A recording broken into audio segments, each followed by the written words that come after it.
네, 안녕하십니까.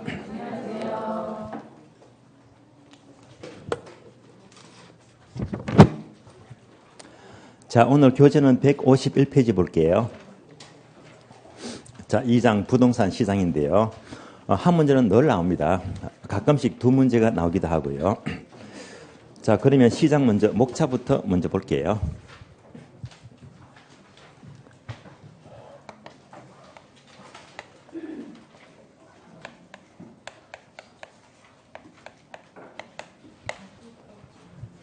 자, 먼저 시장의 의부터 하셔야 됩니다.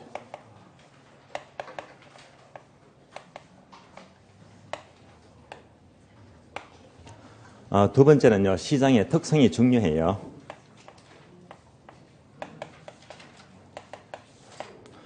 특성이 나온다면 항상 시장의 기능과 비교합니다. 특성과 기능이 되고요. 다음에 세 번째가 효율적 시장입니다.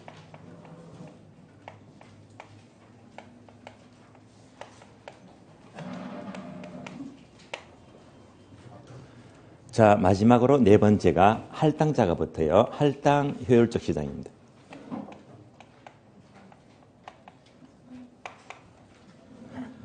자, 이 중에서 우리 시험은요, 특성이 아주 중요합니다. 그 다음에 3번과 4번 묶어서 중요합니다. 효율적 시장입니다. 자, 그래 만약 한 문제가 나온다면 둘 중에서 한 문제가 꼭 나와요. 작년 시험은 전체를 통틀어서 종합 문제가 나왔고요. 만약 두 문제 묻게 되면 여기서 한 문제, 여기서 한 문제 이렇게 나올 거예요. 자, 한 가지만 더 강조하면요. 할당 효율적 시장에서 반드시 계산 문제를 꼭 준비하셔야 됩니다. 계산 문제요. 만약 계산 문제가 나온다면 틀림없이 정보 가치를 구하시오. 얘가 나와요. 정보 가치. 요거만큼은 꼭 대비하시고요. 자, 그래서 흐름은요. 자, 특성과 효율적 시장과 정보가치 계산 문제 요것만 집중하시면 돼요. 자, 그러면 여러분들 표지 붙인 기출표 있잖아요. 기출표를 보면서 출제 형태를 한번 더 확인해 봐요.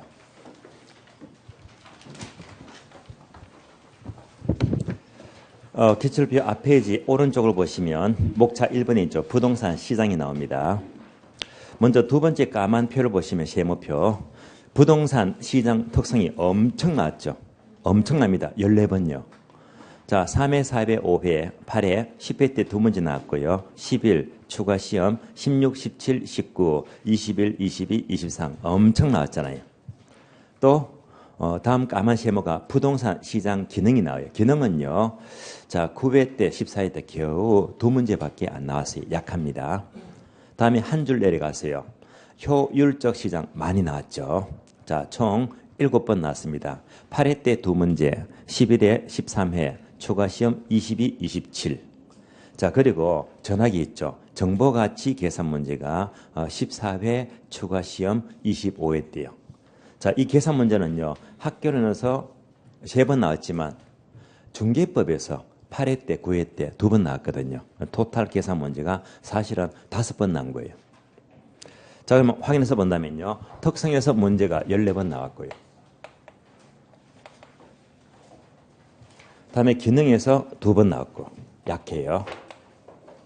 효율적 시장 이론 문제가 7번 나왔고 자, 학교론에서 정보가치 계산 문제가 3번 나왔는데 그러면요. 자, 특성에서 14번 나왔고요. 효율적에서 합치니까 10번 나왔거든요. 그러니까 이 두 가지가 특별히 중요합니다. 이렇게 흐름 잡으시고요. 그러면 먼저 시장의부터 볼게요. 시장의는 시험에 안 나와요. 왜? 여러분 다 아시잖아요. 시장에서 사자와 팔자가 만나서 서로 가격을 결정하는 장소를 말해요. 따라서 시장은 가격 결정 장소이다. 다른 말로 가격 결정 기구가 돼요.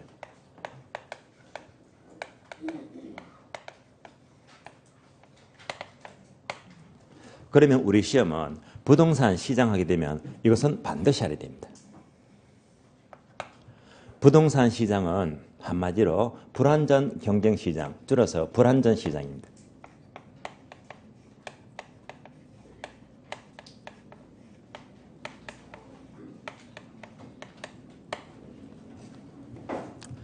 그러면 불완전 시장을 알기 위해서는 항상 완전 경쟁 시장과 비교합니다.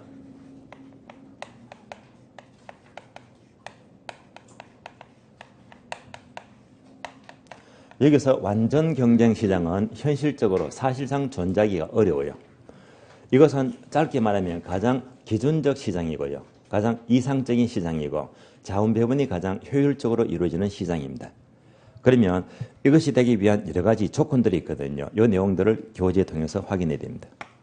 교재는요, 한 장 맞는 게 주시면 돼요.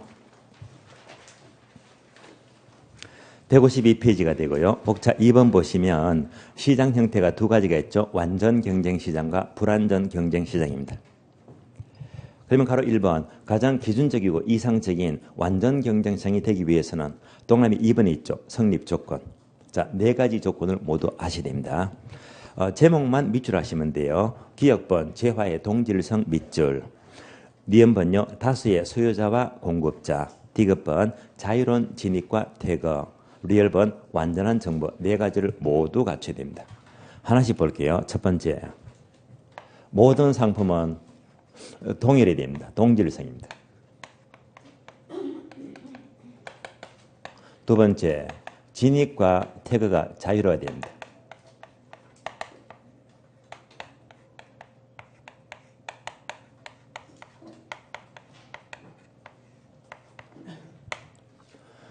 세 번째, 무수히 많은 다수의 수요자와 공급자가 존재해야 됩니다.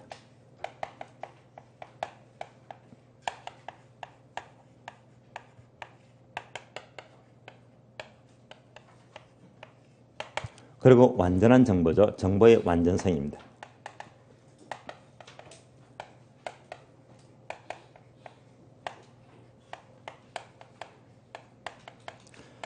이것을 모두 갖췄을 때 비로소 완전 시장이 되고요. 모두 엔드 조건입니다. 모두 갖춰야 됩니다.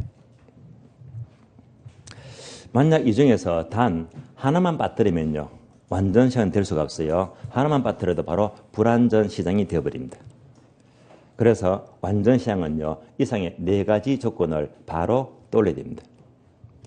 예를 들면요, 우리가 애들을 보면요, 1살, 2살 난 애가 있고요. 3살, 4살 난 애가 있습니다. 여러분들은 제 애들이요, 한두 살이 귀엽고 이뻐요? 서너 살이 귀엽고 이뻐요?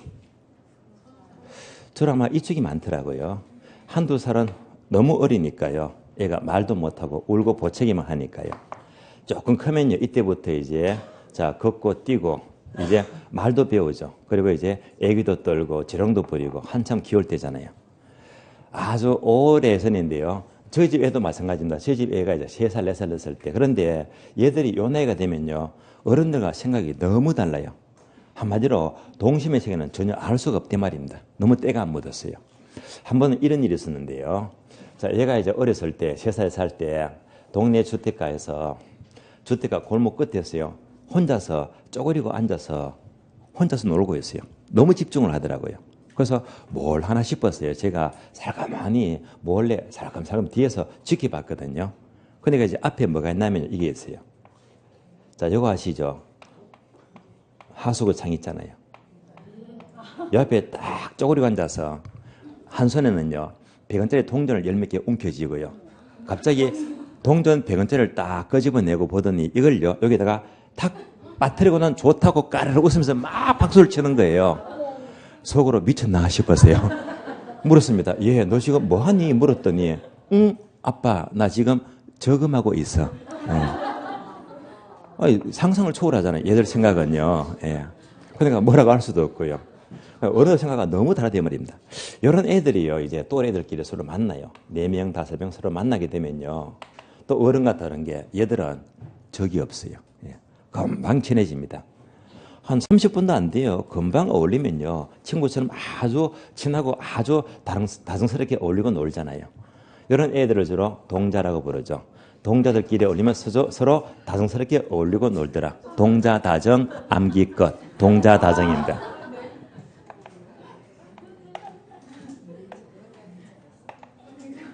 따라서 완전시장 조건은요, 동자다정 네 가지입니다. 동자다정 바로 떠올리시고요. 확인해봐요. 불러주세요.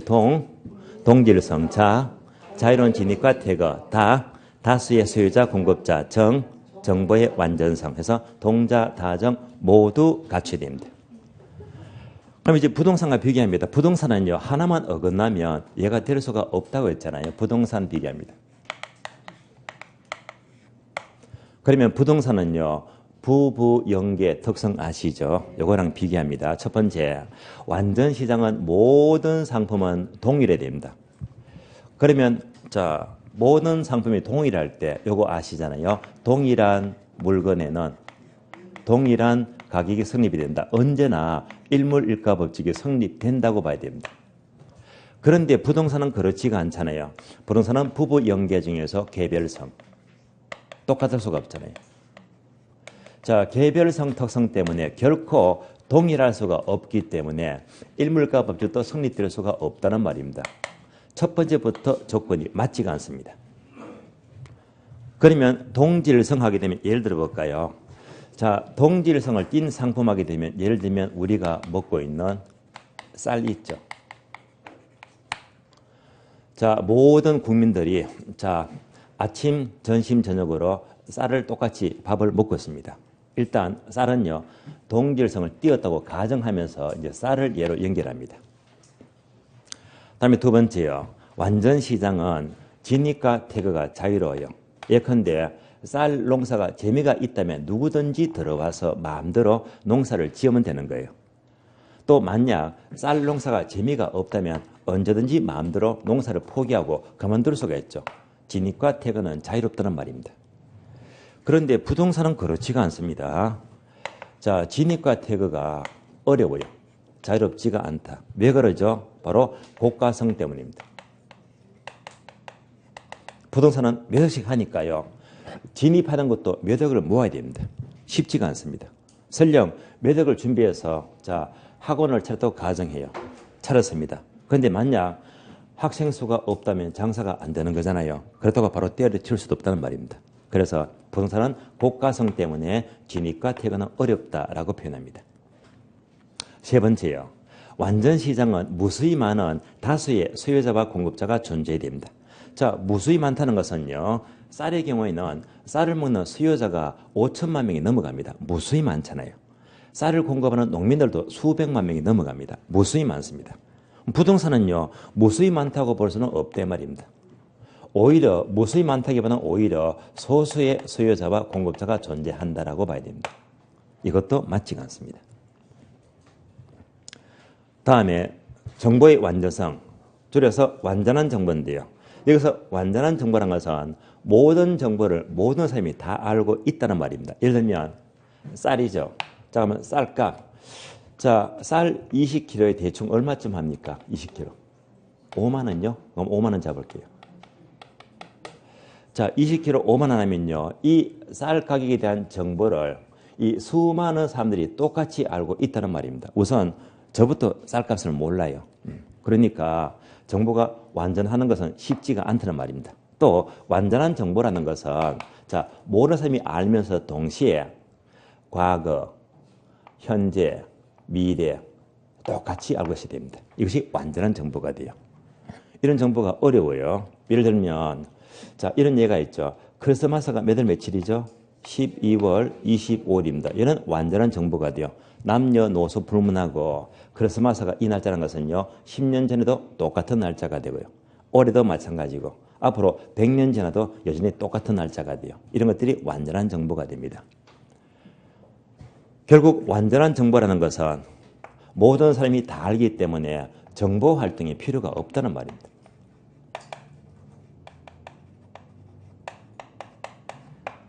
따라서 정보 활동이 필요가 없기 때문에 정보 비용이 들어가지 않는 시장입니다. 그런데 부동산은 그렇지가 않다. 완전한 정보가 될 수가 없습니다. 한마디로 불완전한 정보가 돼요.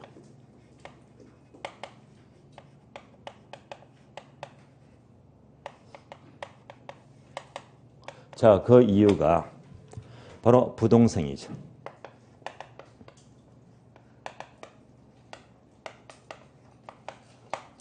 자, 이 건물은 위치가 고정이 되었어요. 제가 이 건물에 어느 층에 임대를 알고 싶다면 건물주를 만나봐야 됩니다. 정보를 알 수가 없잖아요.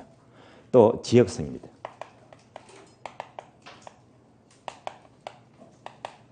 요즘 서울 쪽에서 강동구가 뜬다고 하지만은요, 뭐 길동가, 천호동이다, 또 강남 쪽이다, 지역마다 이렇게 부동산 정보가 달라집니다. 그리고 개별성입니다. 모든 거래가 개별적으로 이루어지기 때문에 정보가 결코 완전할 수가 없다는 말입니다. 이런 관점 때문에 부동산 시장은 정보가 불투명하기 때문에 정보를 얻기 위해서 정보 활동이 필요합니다. 즉 정보병이 들어간다는 말입니다. 결국 부동산 시장은 동자다정 이상의 네 가지가 전부가 맞지 않는다는 말이 되고요. 모두가 맞지가 않기 때문에 아주 강한 형태의 불안전 시장이 되는 거예요. 따라서 부동산 시장은 한마디로 불안전 시장이 됩니다. 다시 반복합니다. 완전 시장 조건은요, 동자다정 네 가지인데 여기서 가장 중요한 것은요, 완전한 정보. 얘가 가장 중요합니다. 얘가 계속 나와요. 특히 정보 있죠. 부동산과 주식은 특히 정보에 민감합니다. 이제부터 정보만 나왔다면요, 이 정보는 무조건 3번, 4번입니다. 효율적 시장만 나왔다면 항상 정보와 관계되는 시장입니다. 여기서 이제 항상 정보와 연결이 되거든요. 이렇게 연결하셔야 됩니다. 자, 여기까지가 교재 152페이지부터 153페이지까지의 내용입니다. 부동산 시장은 불안전 시장입니다. 목차 2번 볼게요. 부동산 시장 특성 많이 나왔죠. 14번요. 엄청 나왔습니다. 특성은 중요하니까 중요한 것만 보시면 돼요. 따라서 1번 X되어 있죠. 시장 개념 시험에 안 나와요. 다음 페이지 보시면 목차 2번 시장의 유형 X 가지고 볼 필요가 없다는 말입니다. 그러나 3번 있죠. 얘가 중요합니다. 부동산 시장의 특성인데요. 특성은 괄호 1번부터 한 장 넘겼더니 괄호 8번까지 종류가 아주 많이 나옵니다. 자, 특성 정리해 볼까요? 14번 나왔고 아주 중요한데요. 그러면 특성만 나왔다면 얘는요, 만약 출제가 되면요, 크게 부담은 갖지 마세요. 문제를 상, 중, 하로 따지면요, 특성은 상급 문제가 결코 될 수가 없어요. 그러니까 주로 이제 중급 이하 레벨의 문제니까 충분히 득점 가능하고, 득점을 하셔야 됩니다. 지금부터 특성을 보겠는데. 그러면 특성하게 되면, 그 뿌리가 뭐냐? 부부연계 아시죠? 부동산 특성 때문입니다. 부동산 특성, 부부 연계 특성 때문에 시장의 특징들이 나타납니다. 지금부터 하나씩 봅니다. 첫 번째예요. 부동산 시장은 국지적 시장입니다. 쉬운 말로 지역적 시장입니다. 이것을 똑같은 말로 이꼴 부분 시장 이렇게 불러요.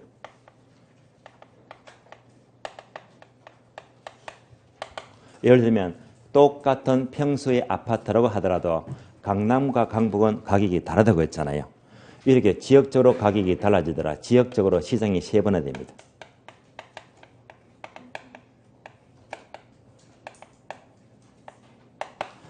이런 이유가 어떤 특성 때문에 부동산 특성과 연결합니다.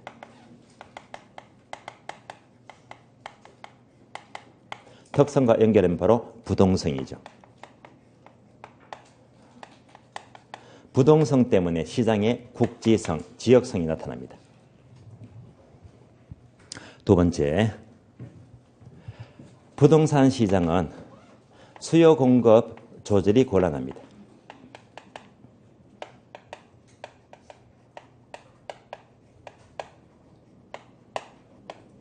특히 공급이 문제가 생겨요. 무 때문에? 부정성 특성 때문이죠. 공급을 절대로 증가시킬 수가 없잖아요. 유의할 점은요, 이때 공급은요, 조절이 어렵다는 것은 특히 단기와 장기로 보게 되면 단기가 특히 문제가 됩니다. 그러면 지난주에 공부했죠.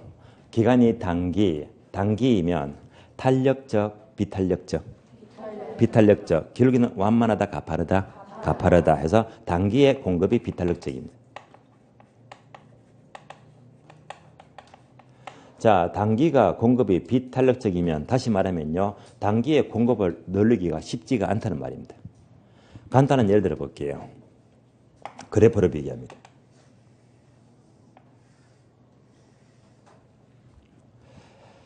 자, 토지를 비교합니다. 토지는 부정성 때문에 공급이 수직이다 기억나시죠?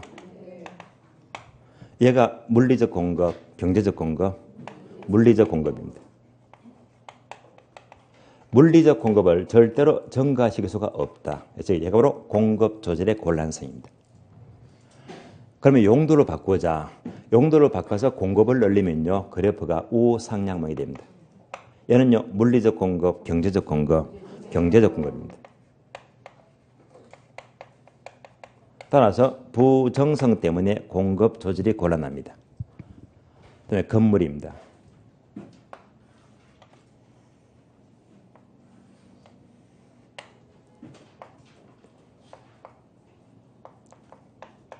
주택을 넣어볼게요. 건물. 건물 또는 주택은요. 주택은 하루 만에 지을 수가 있어요, 없어요? 못 짓죠. 근데 얘도 이제 수직이 돼요. 뭐 단기 또는 가파를 수도 있고요. 그러니까 하루 만에 주택은 절대 지을 수가 없잖아요. 그러니까 단기에는 비탄력적입니다. 주택은요. 장기로 주어지게 되면 주택은 100세대건 1000세대건 얼마든지 공급을 늘릴 수가 있잖아요. 얘가 바로 장기가 됩니다. 장기일수록 완만하고 탄력적입니다.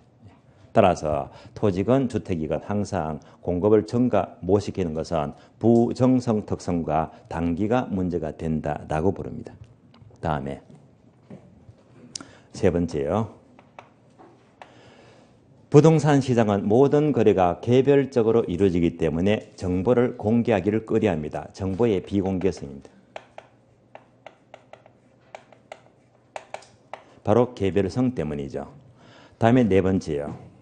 부동산 시장은 똑같은 물건이 있을 수가 없죠. 개별성 때문에 자 표준화가 어렵다 해서 비표준화성입니다. 다섯 번째.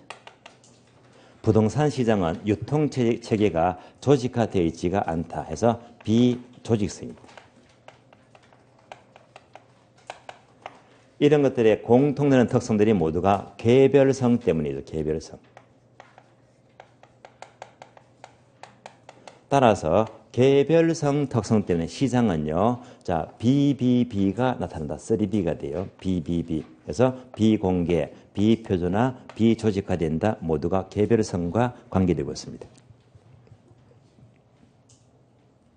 다음에 부동산 시장은 특히 공법상, 사법상, 법적 제한을 많이 받습니다. 자, 그 이유가 무엇 때문에? 바로 부정성이죠.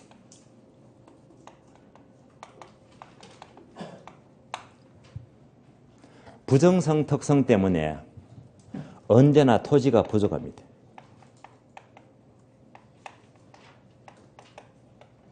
토지가 부족하니까 일반 동산보다 공익 개념이 강해요. 공익 개념이 강하기 때문에 공적 규제가 필요합니다. 법적 규제가 필요하대요. 그래서 법적 규제를 많이 할수록 시장은 깔아앉고 침체가 돼요. 규제를 풀어주고 완화될수록 시장은 활성화되겠네요. 이렇게 규제 정도에서 시장은 좋아지고 나빠지기도 합니다. 요즘은요. 한마디로 규제 일변도 정책이죠. 그래서 정부가 하나부터 열까지 전부 다 막 대출 규제, 토지 공개념 규제, 모든 규제 일변도 정책입니다. 다음에 일곱 번째. 부동산 시장은 자금의 유용성과 밀접한 관계를 가집니다.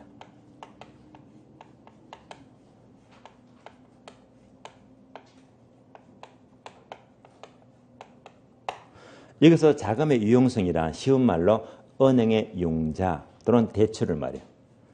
왜 대출이 필요할까요? 바로 고가성이죠. 고가성. 몇 억씩 하기 때문에 일부는 내 돈, 나머지는 대출, 은행 융자가 필요합니다. 특히 요즘은요. 자, 이 융자 대출하게 되면 주로 융자폭이 축소가 되면요. 시장은 또 침체가 되고요.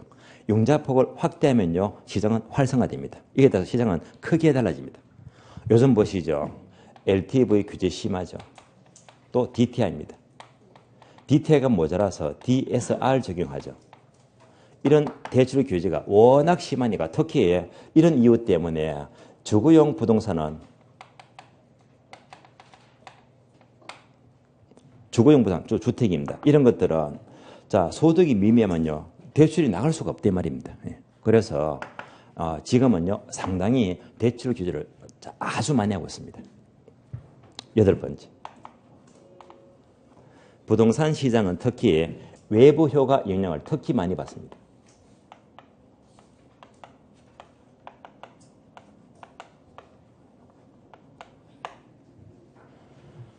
그런 이유가 뭐 때문에? 두 가지인데요. 바로 부동산과 인접성입니다.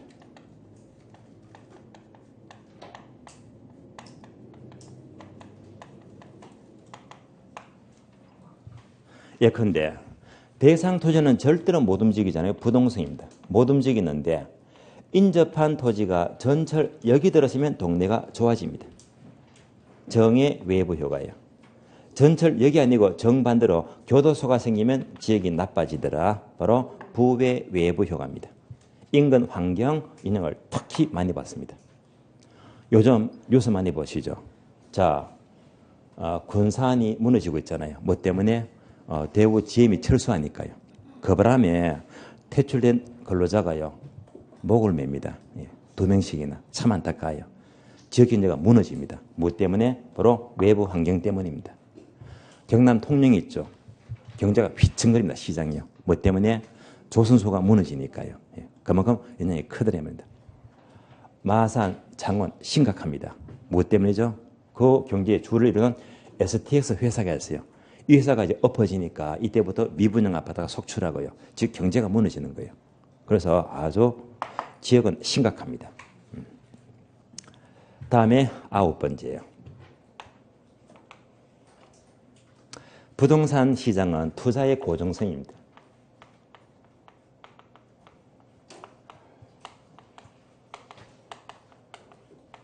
쉬운 말이죠. 부동산은 몇 억씩 하니까 한 번 투자하면요. 5년, 10년, 오랫동안 간다는 말입니다. 이 말은 다른 말로 매매 기간의 장기성 이렇게도 불러요. 매매 기간의 장기성이다.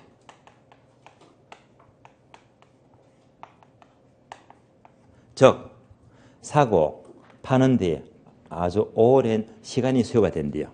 자, 그 이유가 뭐 때문에? 역시 두 가지인데요. 바로 고가성입니다. 그리고 영속성이 있습니다.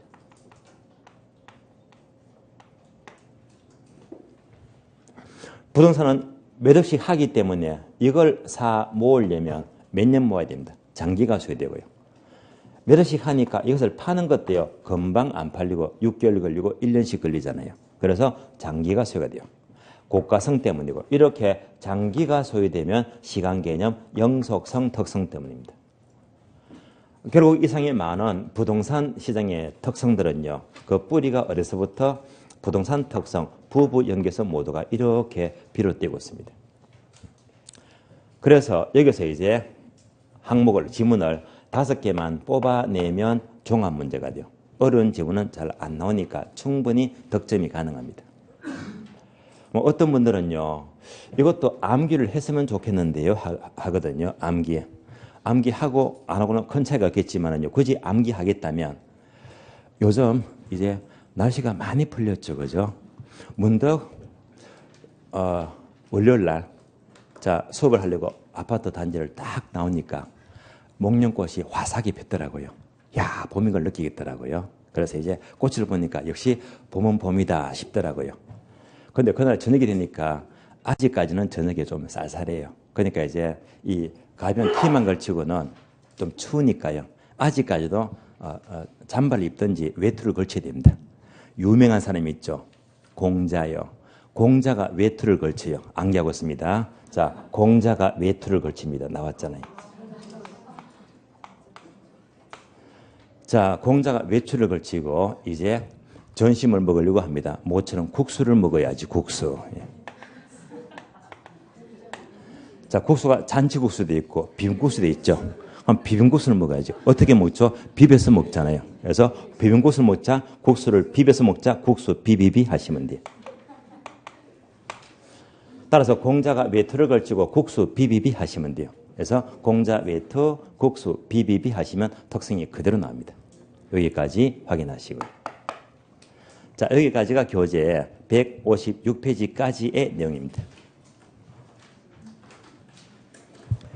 이제 157페이지 4번 목차예요. 부동산 시장의 기능입니다. 자, 기능은 딸랑 두 번 나왔어요. 그러면 기능은요, 목차부터 보게 되면 크게 5가지가 있죠. 1번 자원 배분 기능, 2번 교환 기능, 3번 가격 창조 기능, 4번 정보 제공, 5번 양과 질의 조정 기능입니다. 얘는요, 지난 과정 암기했죠. 어떻게? 자고가 정량, 저희 첫사랑이었죠. 자고가 정량입니다.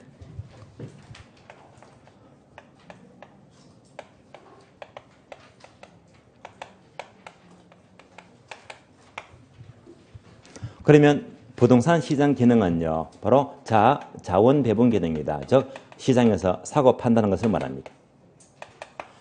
두 번째, 시장에서 교환도 가능하죠. 교환 기능이 있고요. 시장에서 가격을 결정하더라. 가격 결정 또는 가격 창조 기능입니다.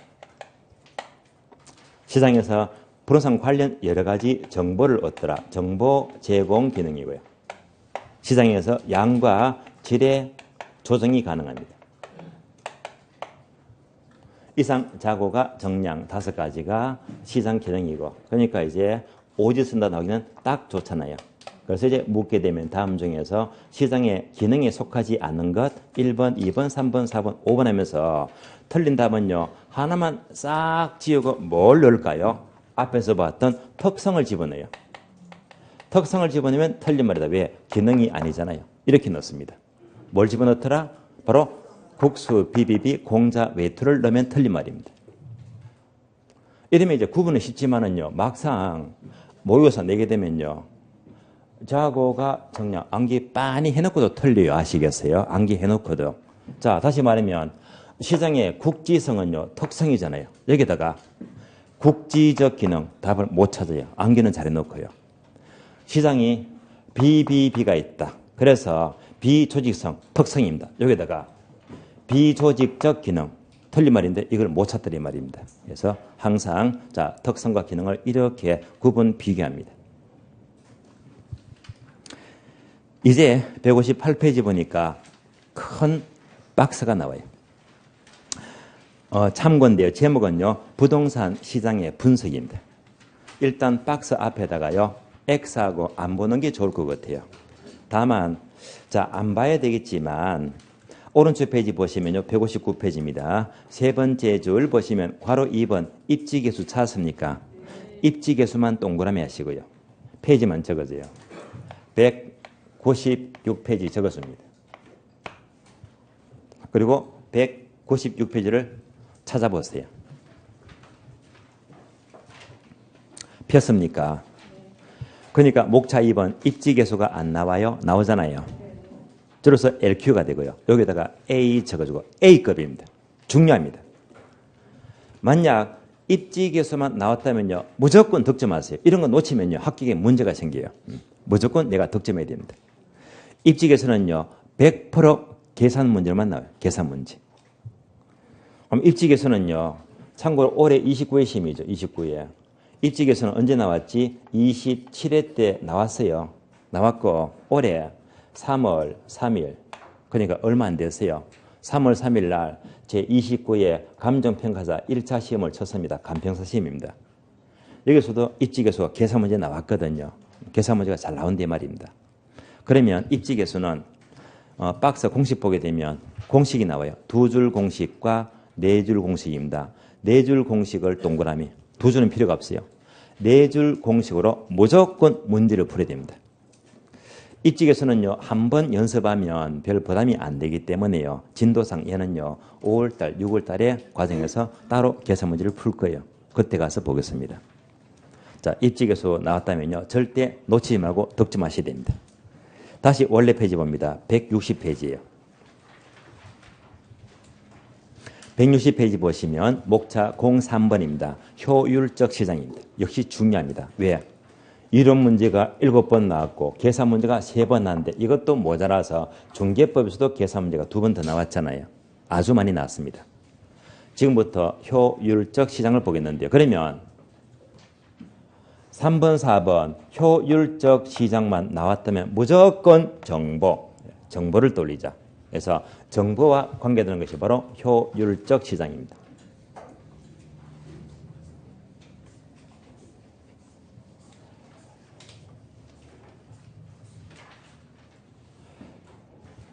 그러면 효율적 시장은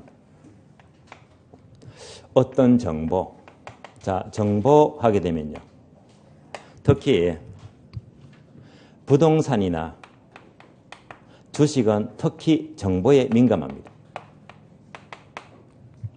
예를 들면 주식을 투자하는데요. 내가 투자한 주식 어느 회사가 멀쩡한 회사인데요. 갑자기 좀 요즘 분위기가 안 좋다. 자금난 때문에 애를 먹더라. 그래서 혹시 부도가 날지도 모르겠다는 루머, 소문만 뜨게 되면 갑자기 주가는 곤두박질 쳐버립니다. 회사가 멀쩡한데도요. 무엇 때문에?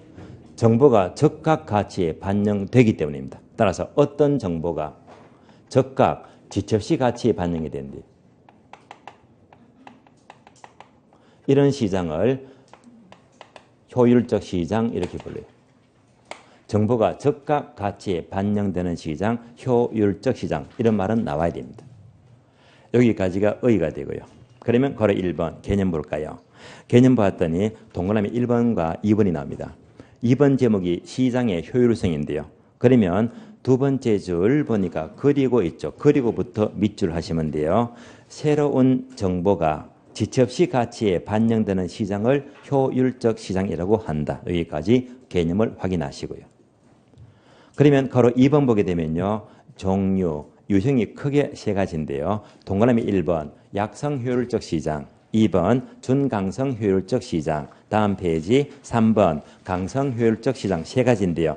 아래 보니까 중간에 표가 나와요.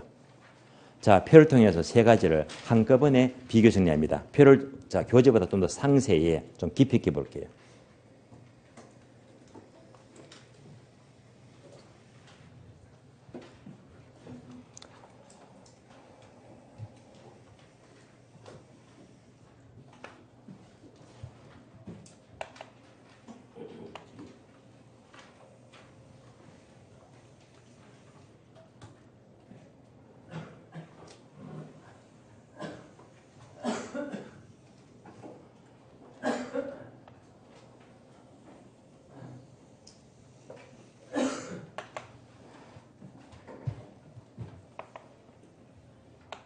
자, 먼저 시장의 형태가 나와요.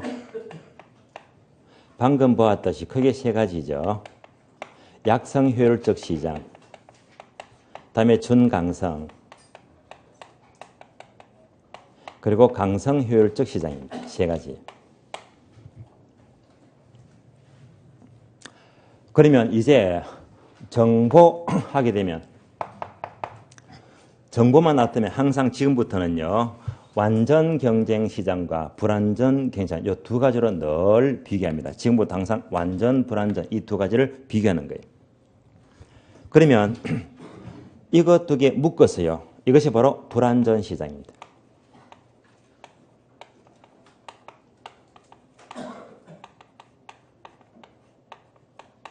얘는요. 완전 경쟁 시장입니다.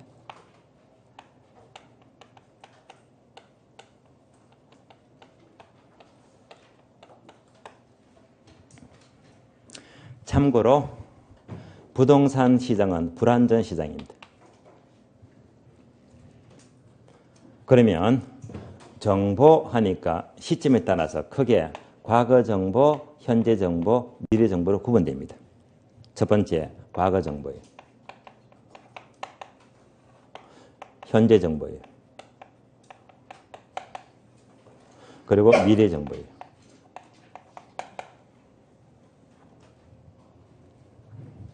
첫 번째, 약성 효율적 시장은 과거 정보만 말해요.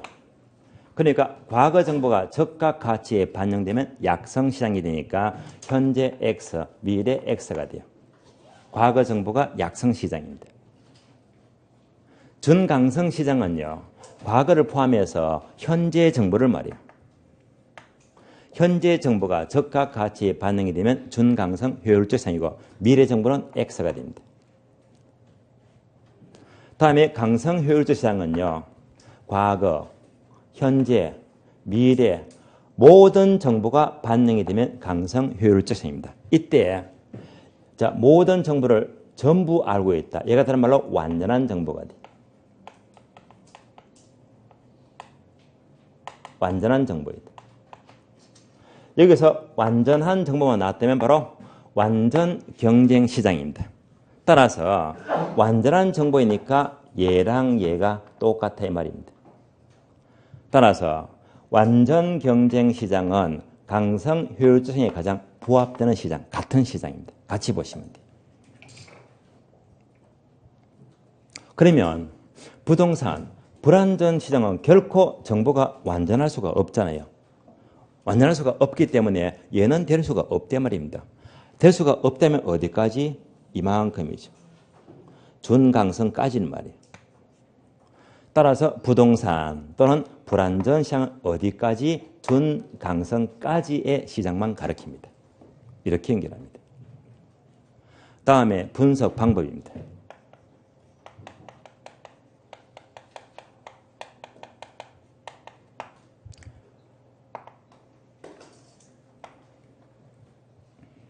약성시장은요, 과거 정보니까 과거 정보를 분석하자. 과거 분석이 바로 기술적 분석입니다.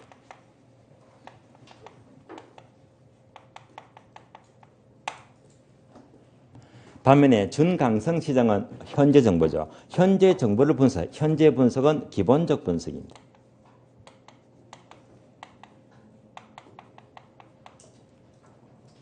반면에 강성 시장은 과거, 현재, 미래 모든 정보를 전부 다 알고 있으니까 다 알고 있으면요, 분석 자체가 전혀 필요가 없는 시장입니다.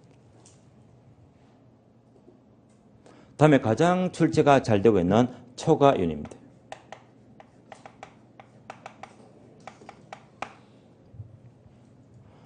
초과는요, 크게 두 가지로 구분합니다. 자, 원칙이 있고요. 예외가 있습니다. 원칙과 예외요. 그런데 우리 시험은 늘 원칙이 자꾸 출제가 되고 또 되고 자꾸 되더라. 원칙이 중요합니다.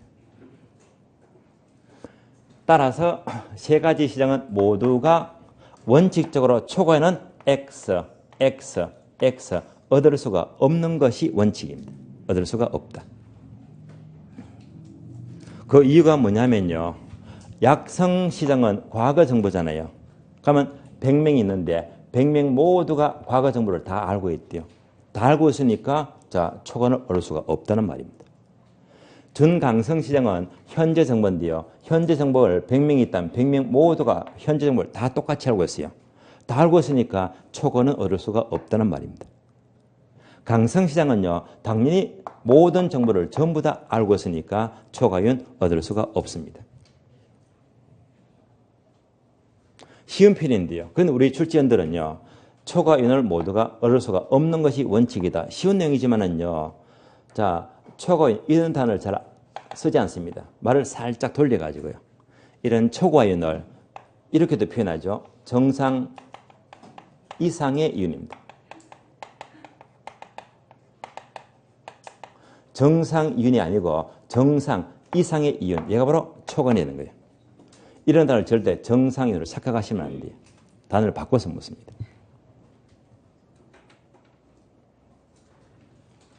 예외적으로 자, 초과하게 되면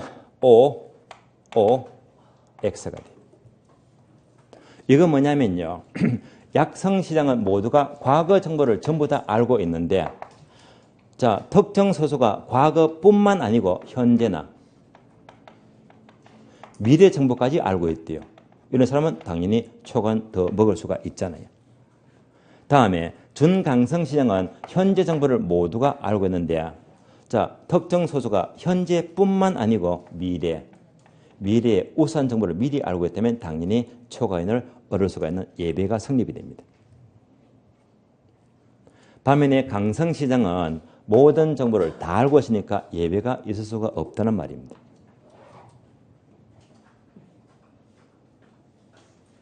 다음에 마지막으로 정상인입니다.